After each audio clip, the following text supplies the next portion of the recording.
Welcome everybody to my podcast, Big Little Small Talk.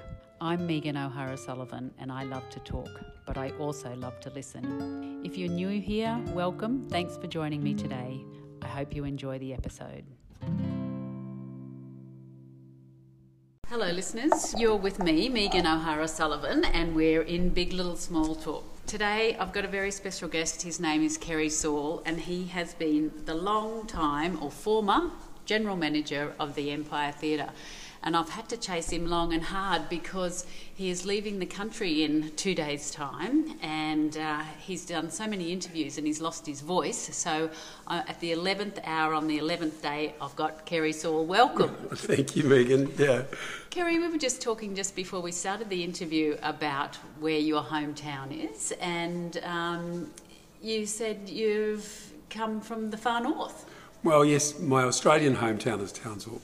I arrived in Townsville in 1981 from New Zealand, and I actually came from New Zealand to work in theatre, building scenery. So for New Moon Theatre Company in Townsville, which was a professional company that was set up. It's never been done again, but it was set up with local governments from Cairns, Townsville, Mackay and Rockhampton all getting together and funding a professional theatre company that toured that area for a number of years. But I worked for them for 2 years. What sort of age were you when you came over? When the first day I spent in Australia, I turned 25. Okay. And what had you been doing in New Zealand before you got here? Originally, I was a builder, carpenter, and in 1980, I was a bit annoyed with the people I was working with, and a friend of mine was working for Downstage Theatre in Wellington, and they wanted a set builder. I said, I can build sets. So that was it. When I was younger, I did do some theatre and acting and singing, I jumped in and started building scenery. Spent a year doing that and then had a break and built a few relocatable homes in the north of New Zealand, and then popped the ditch and started working for New Moon Theatre Company. Tell me about your theatrical days as a child. What did you do? Well, my sisters both used to go to the Blenheim Community Arts Theatre, so I tagged along before my voice broke, and it even is broken again at the moment, but before my voice broke, I was a pretty good soprano. I got a few lead roles in the younger things, doing Jack and the Beanstalk and Aladdin and those sort of things. So there was always a theatrical element. I'm not sure why, but my dad, who was a builder, he used to sell lollies at the cinema when he was growing up. That was one of his jobs, and he'd always been involved in home movies and all those sorts of things. So I suppose there was a little something there that led us down those paths. So was your father selling lollies after you were born? Was that a side job that he did? No, before that. Yeah, when he was a younger bloke, and that was kind of one of the jobs that he had after school. And at night he would go down to the cinema, and he was the guy with the tray that wandered around the cinema. That's right. So you went to Townsville, and then how did you then end up in Mackay as the what were you, the technical manager? Yeah. In Townsville I did a couple of years with New Moon, one in Townsville, one in Cairns, and then came back to Townsville. And I still built a bit of scenery, and we did a bit of entertainment stuff, and Channel 10 was doing things at those times. And then to make a living during that period of time, which was, mid-80s, there were some pretty hard times. So you put your hand to anything. So I did a fair bit of carpentry and those sort of things. And I used to work at the Civic Theatre in Townsville, never full-time, as a casual. And I got a call from John Young in Mackay, and they were opening the Mackay Entertainment Centre. He said, "Come down and have a look, son."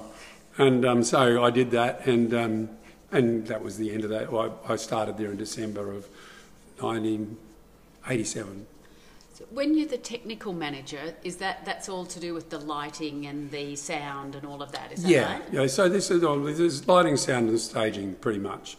Both Mackay and Toowoomba, the Empire Theatre, and Townsville have all got fly towers. So you've got a flying system on the stage, you've got audio, and you've got lighting. And in those days, the staffing was few and far between up north. You used to have to train the people as they came through the door.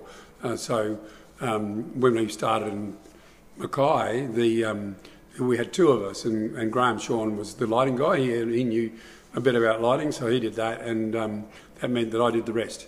And so I became an audio guy as well as my stage stuff and things like that. So yeah, it was just sort of all a bit of pitching in. So you had this technical experience, and then you did that for 10 years, didn't you? And then did you see a job advertised for the Empire in Toowoomba, or how did that happen? Funnily enough, we did. I actually saw the job advertised the first time, and the council were offering absolute rubbish money for it. They were offering the award rate, which at the time was absolutely terrible. And so they didn't get anybody, so they advertised again. And I was looking, I was a little bit unhappy with the role I was in at the time. It wasn't quite 10 years, and my manager at the time said, "Oh no, we can't afford a raise. You know, I've been using my own ute for 5 years, but no, you can't have a vehicle." And so I came down for an interview, I went back and said, "I'm resigning." He said, "Oh, I'll give you some more money." And I said, "Sorry mate, too late." So, you know, it's a lesson in how to look after people. So. Something that you might have learnt a bit later on in your career, or valued, I suppose. So, Kerry, you started to say before about having the Mackay Entertainment Centre and the Empire having a fly tower. What does that mean? Well, on the stage, there's two types of theatre. There's what we have in Toowoomba is a proscenium arch theatre, and behind that there's a large box, which goes up 20 metres in the air, and it means that all your scenery can be flown above the stage and then come down again. It's, you know, some workplace health and safety people would like to call it a crane. It's not really, but it means that you can move quite heavy weights with only just your inertia. So it's a skill that you learn, and you learn how to load and unload bars, because you can be moving 300 or 400 kilos. So in today's world, they're not as common, but the new ones, which are motor driven, are incredibly expensive. But they are. I don't know if they're safer. I think they probably are.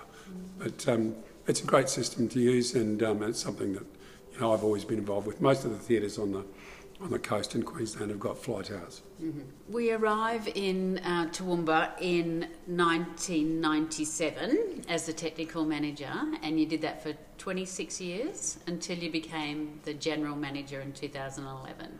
Have I got that right? More or less. Yeah. So most people, I think, probably listening to this would know that the Empire has a beautiful but sort of controversial past. So what was the mood like? And I want you to explain that to listeners in a minute. But what was the mood like when you got here? How long had it been reopened when you got here? It hadn't. I started 2 weeks before the opening day, and my colleague Ralph Atkinson had started a week earlier than that. And Ralph and I actually worked at Mackay together. We both got the job. Later we were investigated as being the Mackay Mafia by our CEO of the council and the HI person. Because there were 3 people that came from Mackay to take roles. Ruth Atkinson was another one. So, you know, it was interesting. What do you mean by that? You were investigated by the CEO from Mackay or from No, from Toowoomba? here. Yeah. Because why? Because from my perspective, it was anything we can do to make this look bad after the theatre opened. And the CEO and the head of HR at the time were looking for any excuse. And one of the places that we worked with or bought equipment from through the purchase order process, because we were inside council at that time, was a company called Kennedy Amplifier Hire Service, which is KAHS, and my initials are KS.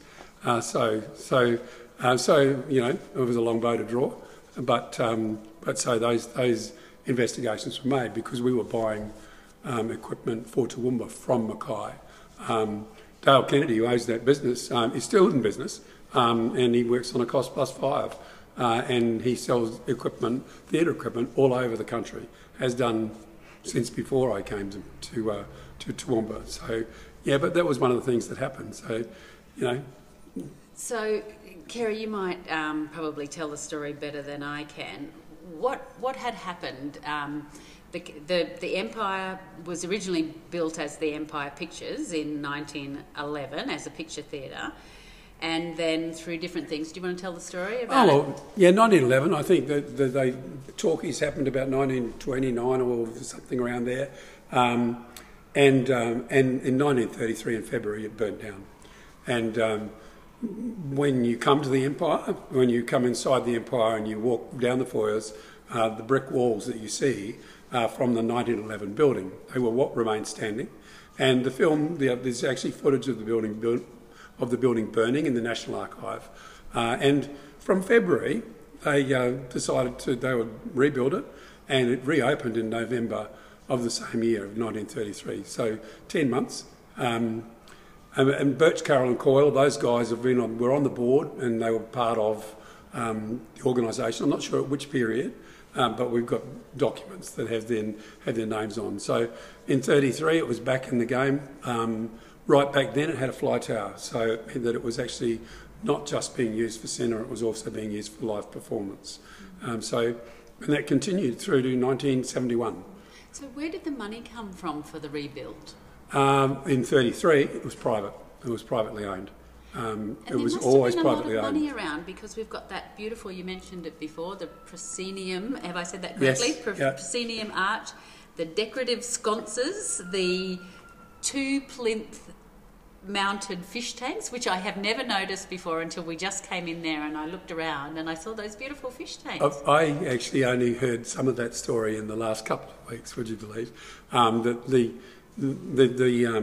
the metalwork on those fish tanks, because there's one missing at the moment, it's being repaired, the glass had started to leak. And the person who put it together in 1997, or for the opening, is the same guy who still services them. So it's away at the moment, and so the actual metalwork on the tanks is original. It's not from 1997. It's not a replica. It comes from whenever they were made. Now, whether they were made in the 30s, which you got to think they were, because the plinths are there. So, and 33, of course, was off the end of the Depression. So I think there was plenty of labour around, and so the work that they did in the theatre with the plaster lathe work and that sort of thing, which the proscenium arch is part of, it meant that there were really good tradesmen at the time, and it stood the test of time, even through the period of time when it was closed and through to 96, 97 when it was being rebuilt. It was still in great condition, and I've been up the back of the proscenium arch a few times, and and it's not ever going to fall down. Does the proscenium arch mean, is it the cutout? Is that what that means, so that the light can shine through? What does it actually mean? No, the arch is actually the bit where the stage is. So the lattice that we've seen that we see in the theatre, which is the backlit area on the front, is really decorative. That's all it's for. And my understanding is it's the only one in the Southern Hemisphere, but there have been others. And so even in 1933, when they did the rebuild, in the back of it, there's all the giant Edison screw light fittings. So they're still there, even now. I wouldn't want to try and plug them in, but so it was always designed to have 3 colours from behind it and light up. So they spent a bit of time and money on it at the time. Do you know the story of where the private money came from? Because it's very lavish, isn't it? Well, it is. I don't know where.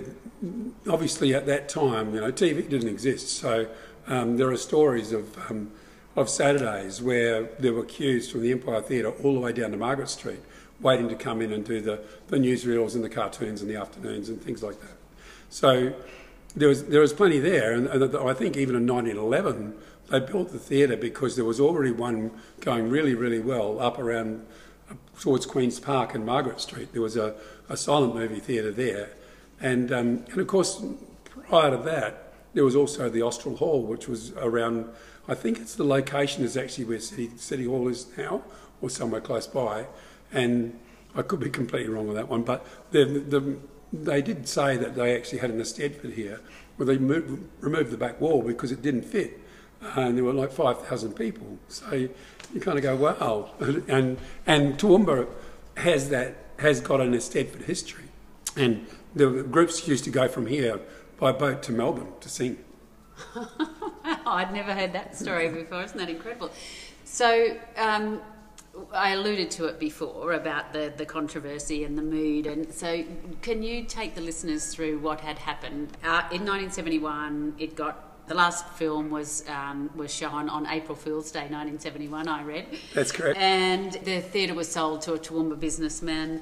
There was Waltons were in here, the Queensland Government Technical College, and then the decision was made by council to renovate it. Walk us through what happened then. Of course, I arrived after the council had lost their jobs in 1997 at the mayoral election. Talk the listeners through that. Was that over the Empire Theatre? I believe so. There was a huge divide as to whether the Empire Theatre was a value for money proposition. My understanding, probably today, was that there was also, there were a couple of political motivated people in that period, but the council had also, at the time, were paying for both of the dams and for Milne Bay, and the Empire Theatre may have been, the straw that broke the camel's back, if you like. Luckily, they made the decision and they got it done. So, and that was it was quite a parallel to Mackay, because that was something that happened there in the early 80s or the mid 80s, when there were two councils, and two councils got together and made it impossible to stop across a period of 3 years, because otherwise they were going to argue which side of the river it was on. But from the Empire Theatre's point of view and that period of time, because it was used as a political outcome for the mayoral race, so between Tony Burke and Ross Miller, and Tony won the election, and I think all bar one or two of the sitting councillors got tossed. So Tony had got in on the thing that was a bad idea, and it did cost 13.8 million, which is cheap when you think that the good shed just cost 10 plus, and and today you look at it, and it's the wonderful thing about sitting here 26 years on and knowing that the people that started coming there, the young ones that used to come at that period of time, have no memory of this not being around and not being part of the fabric of Toowoomba's society. I'll just remind the listeners that you're with me, Megan O'Hara-Sullivan. We're on Big Little Small Talk, and we're talking today to Kerry Saul, who has been the long-term General Manager of the Empire Theatre and is saying farewell. Break a leg, what do you say in the theatre, Kerry? I call it transition to retirement, Megan. Right. I'm not giving up, but I think it was said the other day quite aptly, because of my history as a carpenter, Tim Panitz, my colleague, basically said it was tools down. Yes, tools down, exactly, perfect. What was the mood like? Was there sort of a feeling straight away amongst the community in 1997? They just embraced it, do you think? Because it was so beautiful, and then we're finally sort of getting theatre and musicals and things back to Toowoomba? I think we didn't look terribly hard outside of our space at the time. I was working in the backstage, and we made a very conscious decision to make sure that we got everything on, we got it on time, and we did it bloody well. And we had Hunters and Collectors and Screaming Jets and those sort of bands in that first year, and we paid for those people to come here. They didn't just turn up. But that established an ability, and it got us on the map again. So it did mean that people started to come. And people would walk out and go, "Well, that was great. We really enjoyed it." The 1997 refit was really, really well done. And so people walked in and went, "This is beautiful." And we've got to say that it wasn't a bad idea to everybody in the community. It was maybe 50%, maybe not. But of course, once you've been here and seen a show, you kind of go, "I get it," and not everything is for everybody, but that was kind of how we did it. During that first couple of years, it was very difficult administratively. The first general manager didn't really want to work with council. We had Apple Macintoshes. I saw a picture the other day, and council had IBMs, so nothing worked. And so there was a kind of a lack of connection at the front, and the admin crew, I believe, and the councillors at council were making it as difficult as they possibly could to make it a success. The Chronicle had a picture of had a front page with a bottle of Bundaberg rum on it, going, how dare we give Jimmy Barnes, sell him a bottle of rum. It was kind of that sort of silliness that happened during that period of time. Was that first couple of years, were they mostly bands that you had on rather than, say, musicals or theatre or comedy? How did that work? I don't think we had any musicals, or we did. We had Pirates of Penzance, I think it was our second show, with Simon Guller and SG's performance. And then we did have children's shows booked, and they weren't overly successful for a little while because we probably had too many, is my memory. But we didn't have. We did have musicals, like the Choral Society came back in straight away, and so did the Philharmonic Society, and they hadn't actually been performing for a little while, but they saw the opportunity, and I think both groups did quite well in the first couple of years.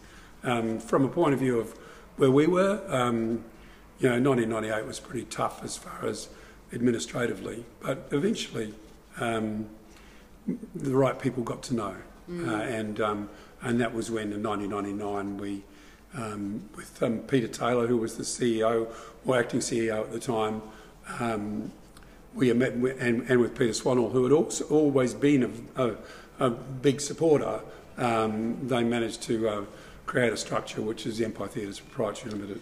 Well, I wanted to talk to you about that because I wanted to, was the structure of the board, was that established straight away? And talk to me about the chairs of the board that you have had since you've been here. No, it wasn't. I mean, it was a solution for a very big problem. And the Gold Coast Arts Centre, which is now Hotter, and the Event Centre in Caloundra have the same basis, where they're a controlled entity of the council, but the council doesn't run it. For us, the council doesn't sit on the board, and that was always something that was decided at council, that they didn't want to have that, or the undue influence, and so establishing it. So that took till 1999 when that was established, and Peter Swanall was the first chair, and in fact we've only had two chairs.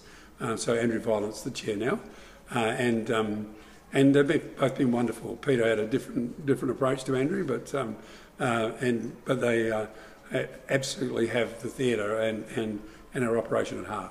Kerry, you became the general manager in 2011. Did you ever think that something like that would happen, or you just knew that you were always capable of it? I would like to say that I thought I'd always be capable of it. In theatre, to actually go somewhere and to go through the ranks, say from technical manager to general manager, normally means you've got to leave a city, because there's not three of them here, there's only one. By 2011, Alison, my wife, was running Dance Central, and we'd bought a building here and established quite a good business, so it wasn't a very smart move for me to be looking afield.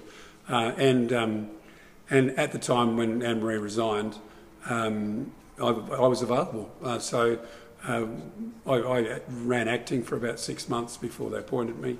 And they did go out and go to the marketplace, but within the way that we'd operated it with Anne-Marie and I was kind of doing the programming, and as well as the overarching technical work. But Tim and Ralph were both my colleagues who were looking after other parts of it as well. So I'd already slid into a slightly different role than the average technical manager would. When you took over then, did you have in your mind where you wanted to take it? Did you really want to do something different, or did you just think, I'll suck it and see, as they say? Oh, no, I probably would say I've never been one for long-term goal setting. However, I would say I was slightly less risk averse than previous managers, so I was prepared to have a crack. And I've always believed that getting the community in, and that's children in particular, to make sure that our children's program continues to grow. Because if you get, I think the line is, if you can get a young person here 3 times, they will actually get involved in the arts through their lives. And it doesn't take much, it just means it has to have some touch points. And you know, by then we were also doing our major productions, and they've been a wonderful wonderful catalyst for the rest of our community, and what people have learned here and taken away and gone back and created other companies, and in fact others who are now working around the world and working nationally. So. What are the major productions? What do you mean by that? Well, the major show, so this year we did Boy from Oz. Boy from Oz, yeah. But the very first show we did was actually Superstar, JC Superstar, and we did that in 1999. As a technical manager, I've always been one to go, yep, we can do those shows, because if you set it up at the early part of the year, you use all the labour that you don't have anything to do in December, January, February to create a show. So it's not actually costing you quite as much as it may appear, because you're going to be paying everyone's wages anyway. That's the cynical part of me, because I need to make my budgets work. That might be the practical side. But it also it brings art, and it brings creativity into the spaces. And so we didn't do another one, I don't think, until 2004 when we did Chicago. And after that, we've really done one every year, or more than one. Right. So major productions are always musicals, aren't they? Yes. We would say that, but we have done a number of productions that have been theatrically based. So they just don't make as much money, or they lose more money. Is actually what is the real truth. They never make money, but if a straight drama, like we did Cosy Fan Tutti, or whatever it's called, Louis Nara's play. And a couple of others where we actually did straight text-based work, and it was really, really cool, and I love it. But it's not easy. You've got to actually go, this is going to cost us this much. Right. Yeah, I love that. It didn't.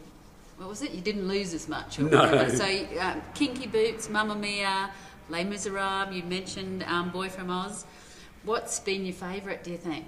Well, we've never done Les Mis. Oh. We've left that to count to the Choral Society. Oh, beg your pardon. And they're about to do it again.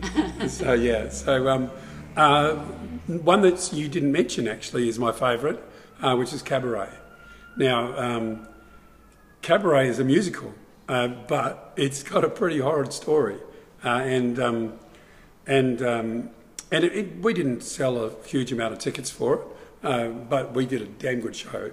And Cabaret, the end, everybody in the original version, everybody takes their clothes off or is stripped, and they go into the gas chamber.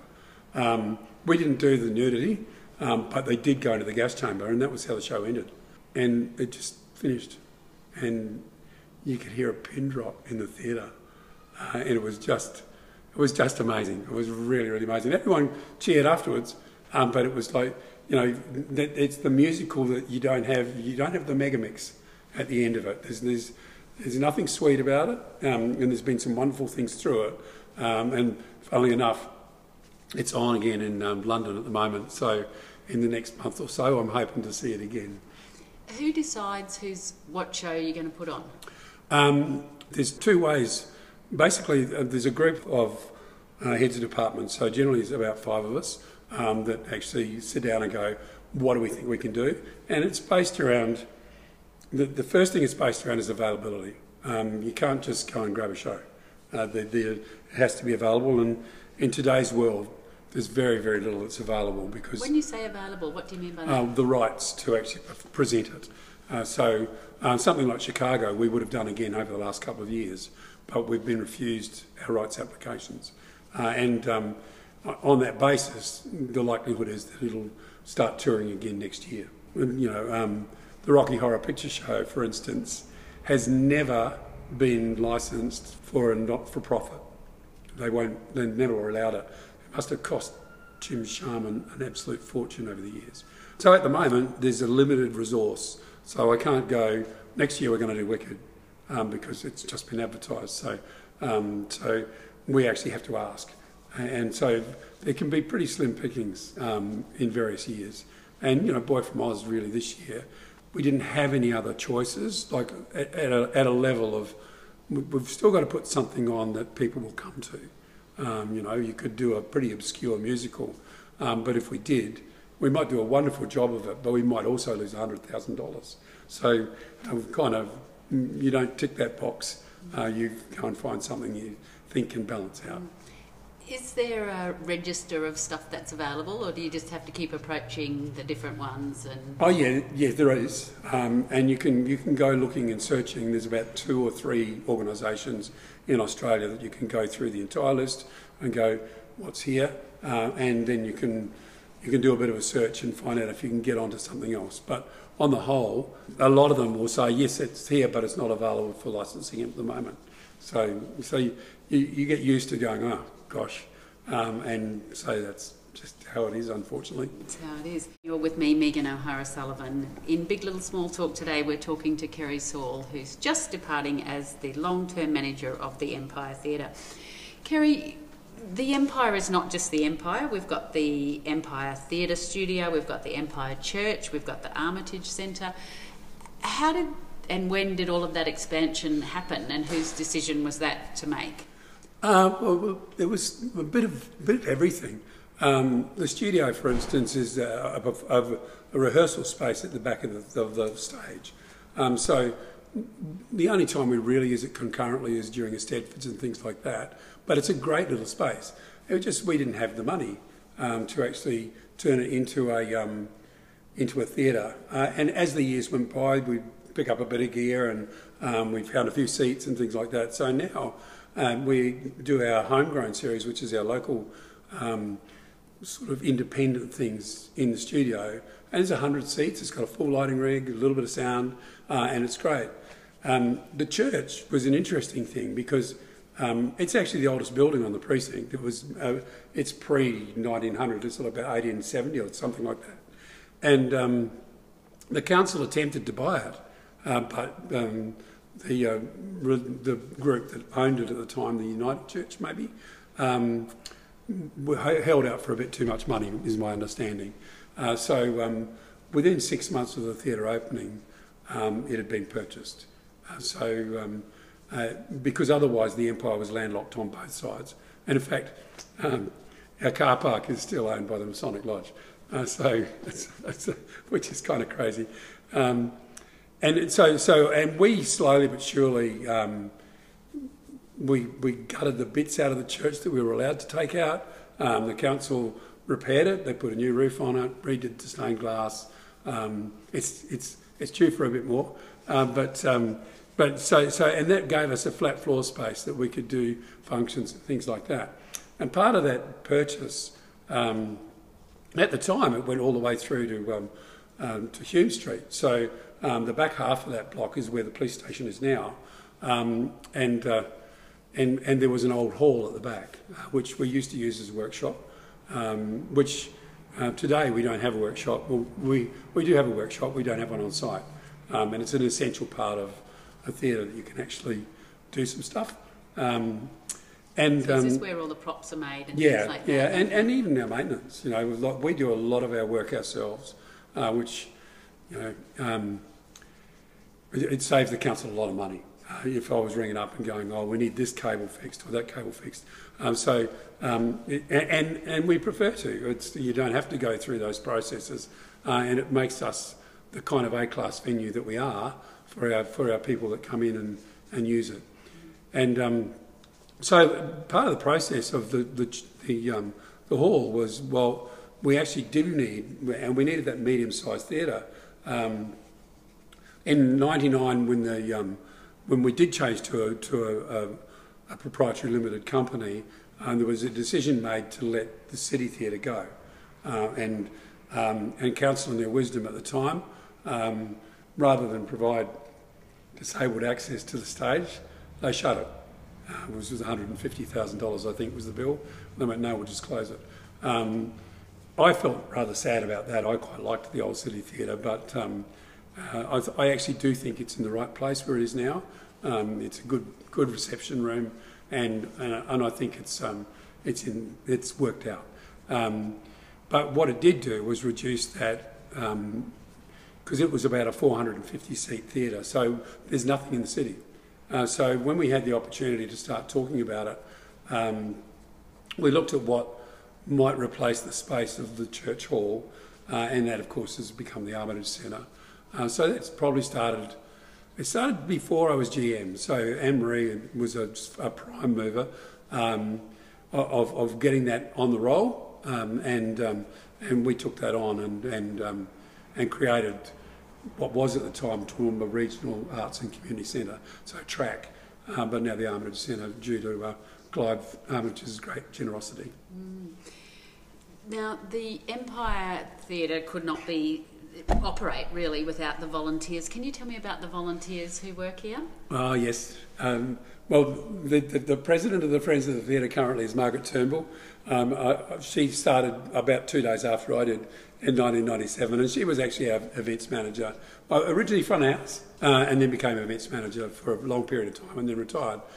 So the Friends of the Empire actually existed prior to the building opening, because they were advocates for the theatre, and once it was open, they've stayed, and they do the ushering. There's a few jobs have gone by the wayside. We no longer do ticket wallets and things like that, but on the whole, they're out there, friendly faces in the venue. There's about 150 volunteers today.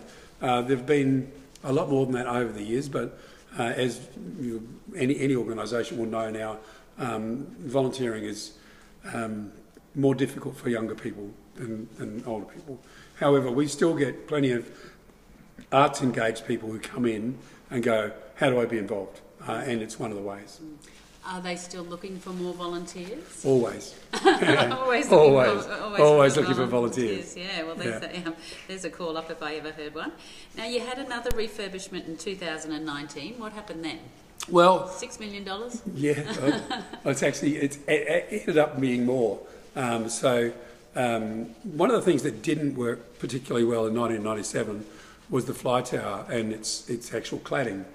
So prior to 2019, the entire fly tower was re-waterproofed. So that was a cool $1 million or so as well, and the back end of it all got scaffolded. But there was a time when I had Queensland Symphony Orchestra on stage, and we actually had plastic gutters across the doorways so that they could get their instruments from the dressing rooms to the stage, because it was raining and it was pouring down the walls.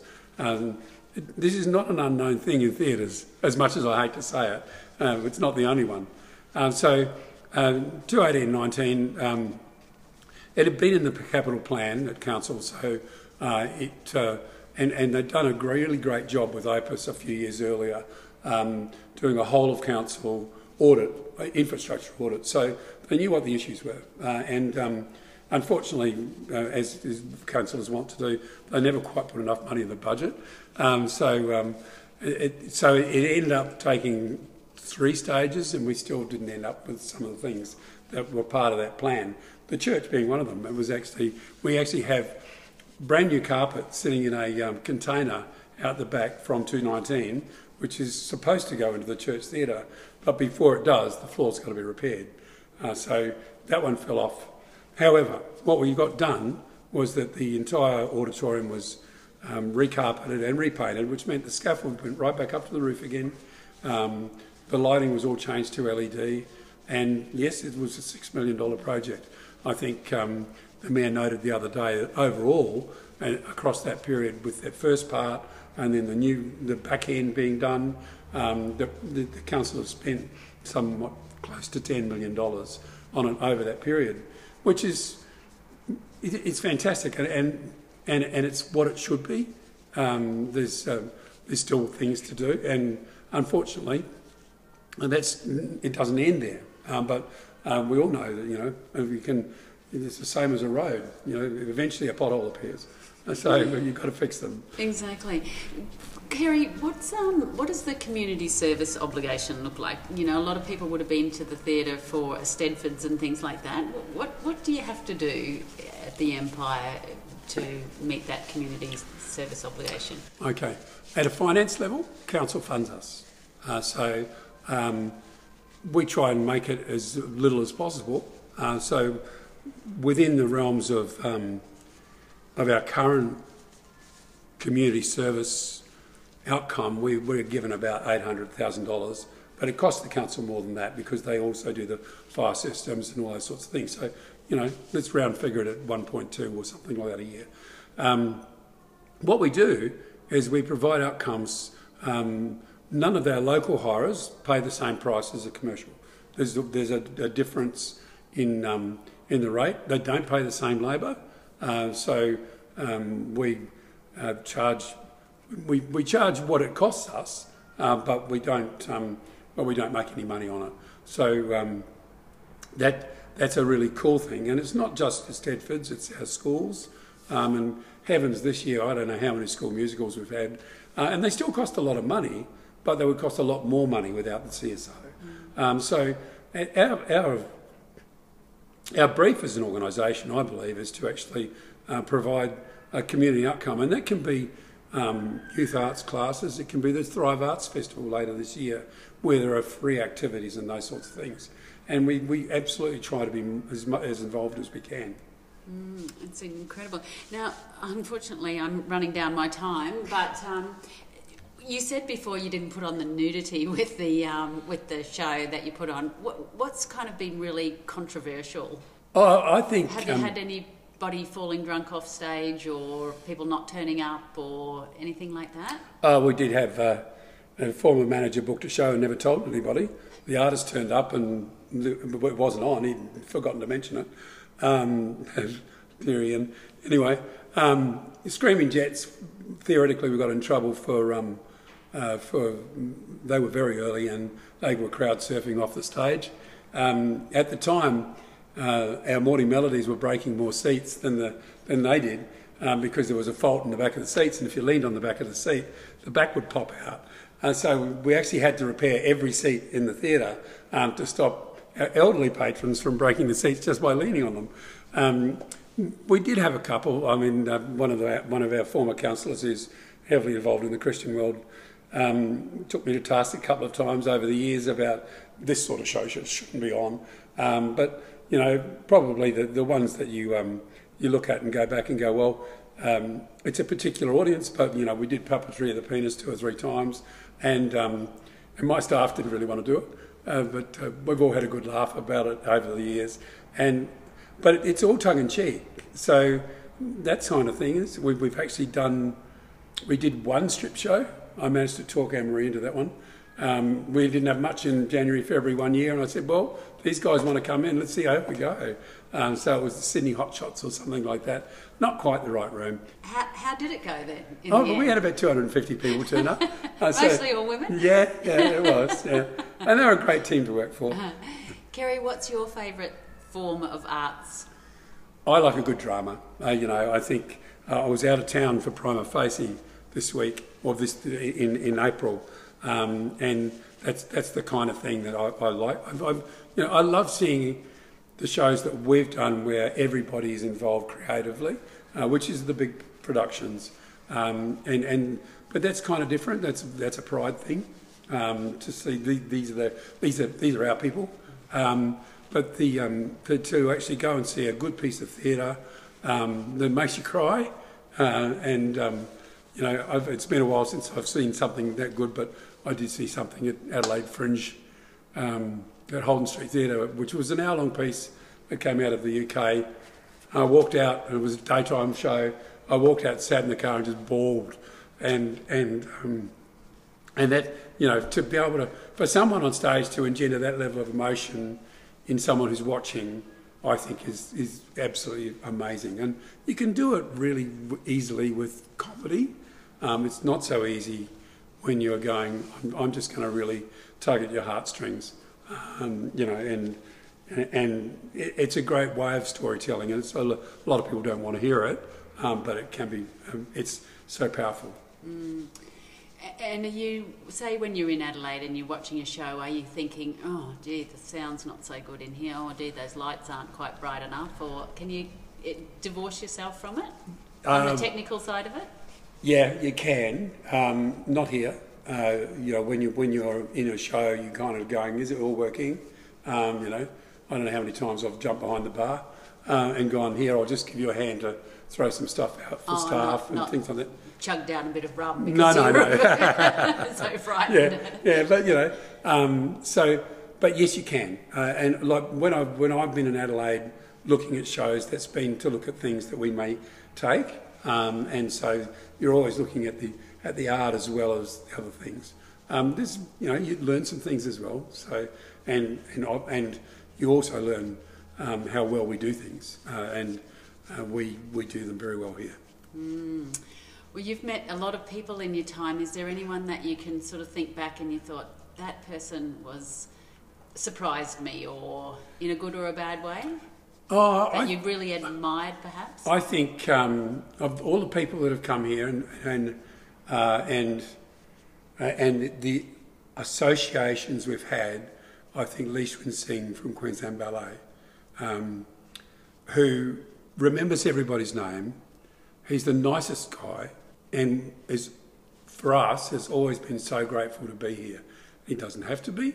We want them to come here, but it was like, thank you for having us. And Lee and Mary are absolutely done amazing things with Queensland Ballet, and I hope they continue to do so. The thing that I always remember about him, reading the biography, was that he's born in 1962, so he's about my age, and he's living on the other side of the world, not fighting, but being so generous with one piece of meat, no putting it in the fathers and no putting it in the mothers, no putting it in the older brothers, that was going on at the same time that we were living our nice, comfortable life. Yes. And our nice white bread life, and then, the life that he has made for himself. Yeah, incredible. He's incredible, yeah. Kerry, a couple of more questions. Someone gave you an envelope with the date of your death in it. Would you open it? No, never. No. Live for the day. Live for the day. What about your favourite royal? Who's your favourite royal, Kerry? Because I'm a Republican. I don't get that. So I went Daenerys Targaryen from Game of Thrones. Tell me about that person. She's the mother of dragons out of Game of Thrones, and apart from anything else, also a really hot blonde. Legally blonde? But a good ruler. Oh, who knows? All right. Now, you've seen a lot of musicals and a lot of music over the time. What's the song that can't keep you off the dance floor? There's a band in France called Caravan Palace. They don't tour. I would go anywhere in the world to go and see them right now. And there's one of their songs is called Rocket for Me. And it's a fusion swing, rock and roll, female lead singer and a bunch of boys playing brass. And they're just amazing. And if I was to go and play a song, that's probably it. That's the one you're putting on before you're about to head out the door for Absolutely. a big night out. Oh, Kerry, look, you have just built and left such a legacy here in Toowoomba. I think you can walk out that door of the Empire and just be proud of the work that you've done and the legacy that you leave. You're happy with saying goodbye? It's been lovely being able to say goodbye. I've been absolutely humbled by the messages of goodwill that I've received from all over the country, not just from here. It's a 40-plus year career in the arts, and 26 of it in Toowoomba. And I'd only give back 1998. That's the one I would go. I don't need that one, but it's been amazing. And the biggest thing about it is that there's an inordinate number of people here who've been here a long time, and they're here because they love what they do and they're good at what they do. And that's a blessing from my perspective, that they are the people I've had the privilege to work with over the last years. Well said. And with that, folks, he put down his tools, he turned off the lights, and he closed the door. Thank you for being my guest on Big Little Small Talk, Kerry. Oh, thank you, Megan. It's been lovely.